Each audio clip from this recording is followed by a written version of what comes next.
connection to our magnetosphere being almost completely depleted, and what it means for the sun's activity after 2012 when it becomes more active. Wow. Well, there's a couple of different issues here. Let's deal first with the volcano per se. Yes, indeed, this is the fulfillment of the language. We're seeing it manifest now, and we're running our spiders to confirm this, of the Terra entity component that held the ill winds. The ill winds is also associated with the Israeli mistake and the global pop, and we're not seeing very much of those words at all show up. So right now we're seeing the fulfillment of the volcano activity that had been forecast, and the travel restrictions that will also have a big impact on food availability and prices. And this was in your March 12. And earlier, also the previous one from the previous And December. How close were you on the dates on the volcano? Well, we knew it would be prior to our July period. Mm-hmm. But this isn't the end of it by any means. You have to understand how this kind of stuff works. Let's go back in time to the year of the Sumatran tsunami. Okay. In that January, actually the year before, because it occurred in that year, it occurred on Boxing Day, 26th of December. January of that year, we had a forecast for a very large earthquake. By March of that year, we'd kind of refined it. We knew that 300,000 people or thereabouts would be killed, and that a whole country would be knocked back to a previous age, and that during the period of the earthquake, we were going to see courthouses emptied and all these other details. Well, here's kind of what happened to us. There was also that year in September, August, there was the Scott Peterson trial in California, and an earthquake which emptied out the courthouse and met about 38% of our linguistics when we ran the numbers. And so we thought, oh, okay, I sort of screwed up in the interpretation. We're all done. And then 5 months later, along comes the electric-driven storm and the whole thing relative to the Banda Aceh quake. And what we'd actually seen was the earlier event had sort of blended in terms of the linguistics with the larger later event. And we cannot tell that, we can't discriminate that sort of an effect in our work. So we still suspect that what we're seeing now is like the Scott Peterson trial kind of an earthquake at the moment relative to this volcano, and there's another bigger volcanic issue awaiting for us, which may occur around July. And that would make a lot of sense relative to our Terra entity, in the sense that if we had a very major eruption that was, on the small catastrophe side, catastrophe with a small c sort of a thing, then that would fit the building tension pattern, which would take us up until November. And it kind of would fit to have the volcanic activity continue for a number of different reasons. Now we need to stop for a second and examine the relationship of the planet to the sun. We don't sit here in isolation from the sun. Oddly enough, people don't know this in general, and we really ought to be aware of this. There's a two-way electrical flow between all the planets of the solar system and our sun. Mm-hmm. This electrical flow that we see most frequently here on Earth happens in late July through to about October, usually in a range in there, but not for that entire period, and we call it the return current flow. And usually that's the time we get hurricanes.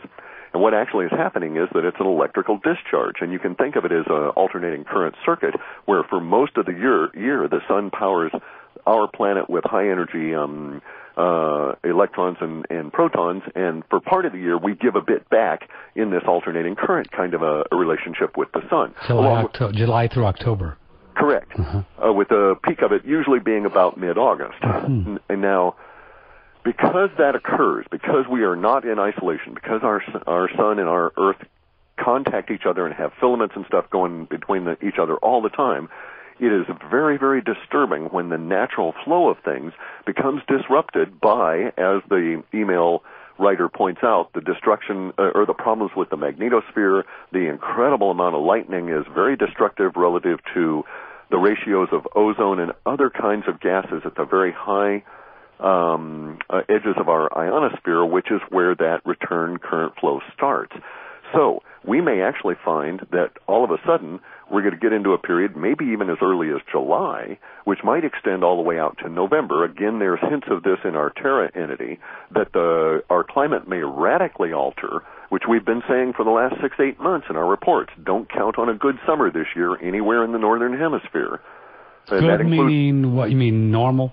Normal summer this year, I would not count on that thing at all. Could be extra cold, extra We may wet. have snow. We may have snow in July. We may have hurricanes in July. We may have hurricanes go way inland into some very landlocked areas, such as the Russian steppes. For all I know, it's going to get really strange.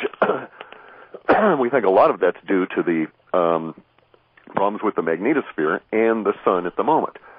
Did you have a lot of travel? Excuse me. Did you have a lot of travel restrictions in previous? Yes.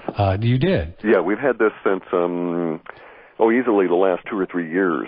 So folks knew that this was coming. Correct. And here's one of the issues: the longer we see something in our data, that is to say, the distance between the earliest leaks coming out of people and the actual manifestation has a tendency to correspond to the depth at which it hits people. So if we find something out 4 days before it hits, it's a flash in the pan and it's gone.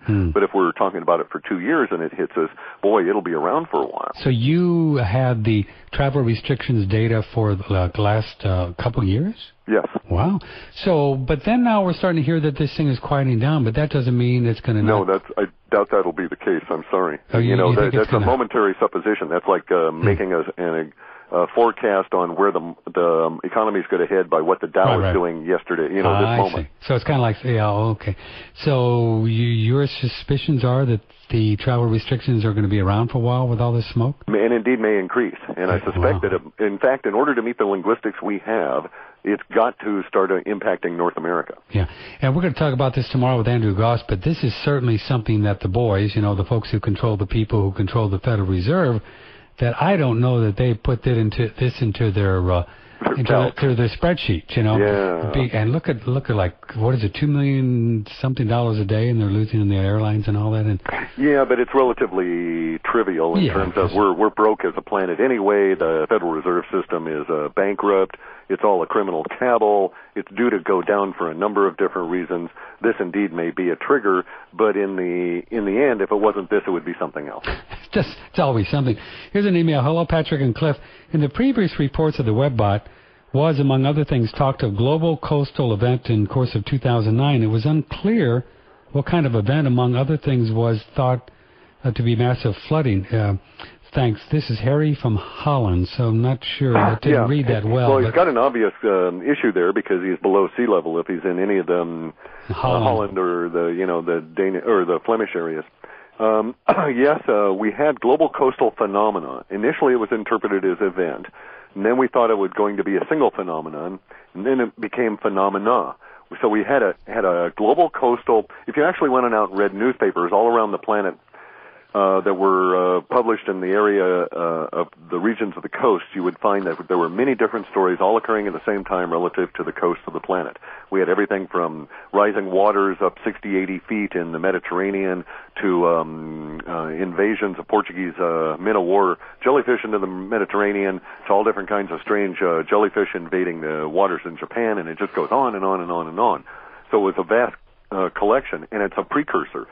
Most of that language has been fulfilled, so I'm not looking for a giant, immediate kind of a global coastal event relative to this volcano. However, we still have hanging on within our Terra entity all of the language about the rising of the sea levels and the shifting of the land. And this is actually, it's both rising land and rising water. Why is this? Well, because we suspect that the Pacific plate's going to crack or something akin to that, and we're going to get a lot of rising land in the Pacific, which, of course, will displace water across the planet. So I'm not putting it out of bounds that Holland and England and Bangladesh and even where I'm at are going to have lots of low-level flooding, and anything below sea level may really be facing a serious issue by the end of the year. 888-663-6386. What about domestic violence, revolutionary kind of things?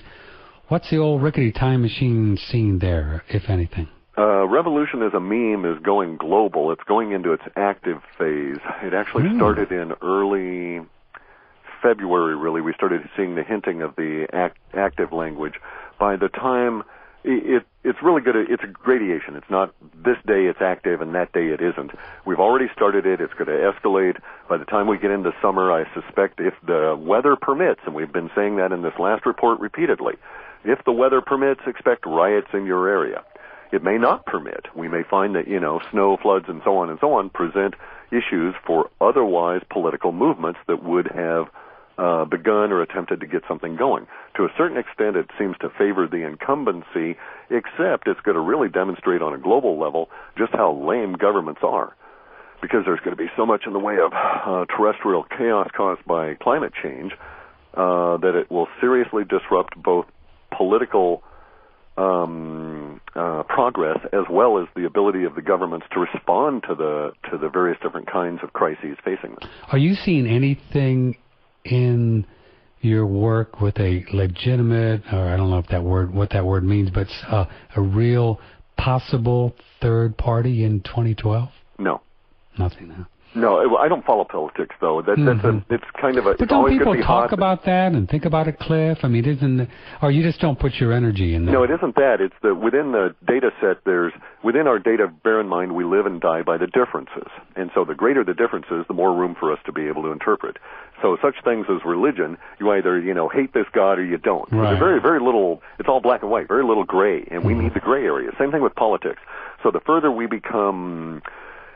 divided and hardened both by the powers that be and the particular times we're in, the less ability I have to pick out anything meaningful. I see. Here's an email from TPM. Now, this is a little strange, so let's see if I can follow this. Please, could Clif now, capitals, come clean with the whole story about the pictures of the pyramids he has twice the size of Egypt in the Arctic, okay? You said, Clif, let's see what happens, to see what these guys look like. Thank you for consideration of the truth. Do you understand what he's asking? Sure. Okay. But no, I'm sorry, I can't do that. My deal with... What's he asking? Because I didn't understand that. Okay, I was gifted some photographs, actual physical, Kodak paper kind of photographs of some pyramids in the Antarctic, some structures that are quite unique, and they're actually tetrahedrons. There is one five-sided pyramid, like the Cheops kind of pyramid, but most of the ones that are visible here are tetrahedrons, and we think of them as mountains. In fact, the ones I've got, people could climb as mountains, and up one of them is maybe a third of the way up. It's difficult to tell in the snow. And the ice in the photo, and it was taken during a foggy day, is an arch with characters around it, and the arch appears to be about 40 feet by 80 feet high, as though a giant entrance into this huge tetrahedron in Antarctica. Wow. And I'm sorry, no, I was given to them, and I can release them on notification of the gifter's death, but not before that. 888-663-6386. What's your first name? Where are you calling from? John from Swickley, Pennsylvania. Go ahead, John. Cliff, I was wondering if